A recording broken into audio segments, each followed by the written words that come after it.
Os Estados Unidos, no final do século XIX, viu uma crescente onda de imigração judaica para o seu território, principalmente na cidade de Nova York. Vinham em sua maioria do leste europeu, principalmente nos territórios do Império Russo, que tinham uma política de perseguição aos judeus, os famosos pogroms. Pogrom é uma palavra russa que significa causar estragos, destruir violentamente. Historicamente, o termo refere-se aos violentos ataques físicos da população em geral, contra os judeus, tanto no Império Russo como em outros países.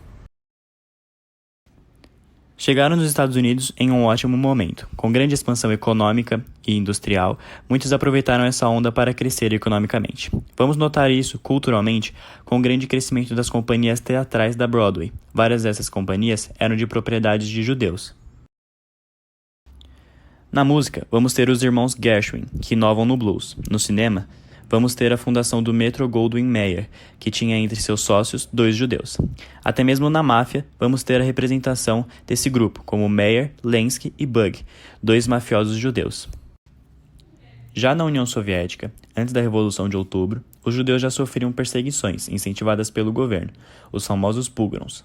Os judeus, no governo de Alexandre III e Nicolau II, foram obrigados a viver em uma região na Ucrânia e Bessarábia, chamada de Zona de Assentamento, e de lá não podiam sair.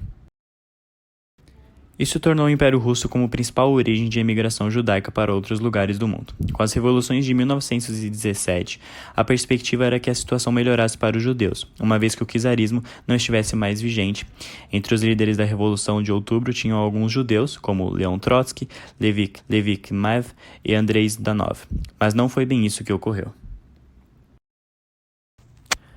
Com a morte de Lenin e a consolidação do poder nas mãos de Stalin, sobretudo a partir de 1924, a perseguição sobre os judeus se tornou acentuada, não por antissemitismo, mas sim por uma política de intolerância religiosa praticada pelo regime stalinista.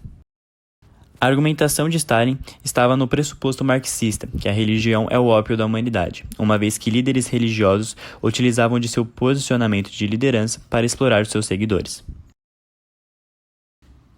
Diversas sinagogas foram fechadas e líderes judeus foram mortos ou enviados à Sibéria para os campos de trabalho forçado. O maior exemplo dessa perseguição foi o líder judeu do movimento Chabad Joseph Schneerson, que foi aprisionado em 1927 e condenado à morte. Por ser um líder mundialmente famoso, as pressões internacionais fizeram com que o regime soviético permutasse a pena para o exílio e o líder foi expulso da União Soviética em 1928.